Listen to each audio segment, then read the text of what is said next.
Hello అండి, అందరూ బాగున్నారా? నేను మీ రాధా శ్రీనివాస్.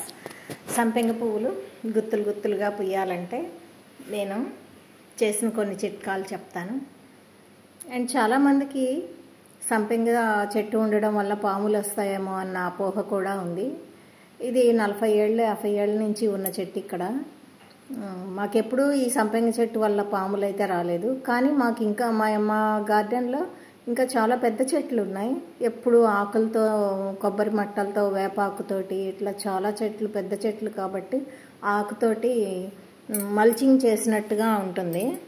అందుకని మేమేం చేసామంటే మా బ్యాక్ యార్డ్ గార్డెన్కిను ఇంటికి మధ్యలో చిన్న పెట్టగోడలాగా చుట్టూ కట్టేసుకున్నాము.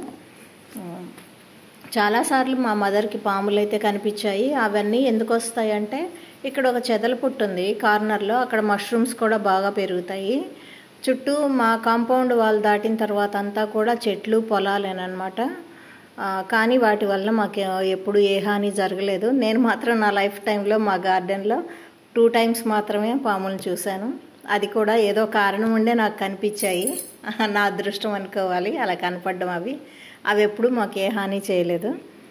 చూడండి చెట్టు నిండా ఎన్ని పువ్వులు ఉన్నాయో. ఇన్ని పువ్వులు రావడానికి నేను ఏం చేశానంటే జనవరిలో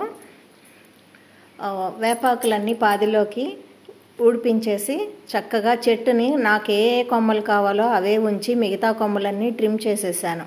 ముదురు కొమ్మలు, అక్కర్లేని కొమ్మలన్నీ ట్రిమ్ చేసేసాను. అంటే మనం నేలలో పెట్టిన చెట్టు అయినా సరే మనం ఒక పద్ధతిలో వాటిని ట్రైనింగ్ ఇచ్చినట్టుగా పెంచితే అది ఆ గుబురుతనం లేకుండా మనం వదిలిన కొమ్మలకి మాత్రమే చాలా గుత్తులు గుత్తులుగా పూలు పూస్తాయి.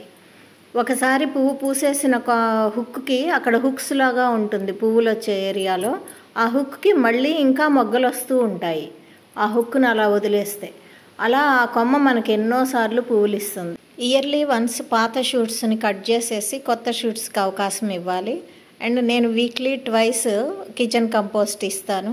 శాప్లింగ్స్ చాలామందికి షేర్ చేశాను. ఇప్పుడు జూన్ జూలైలో వచ్చే వర్షాలకి కొత్త మొక్కల కోసం వెయిటింగ్.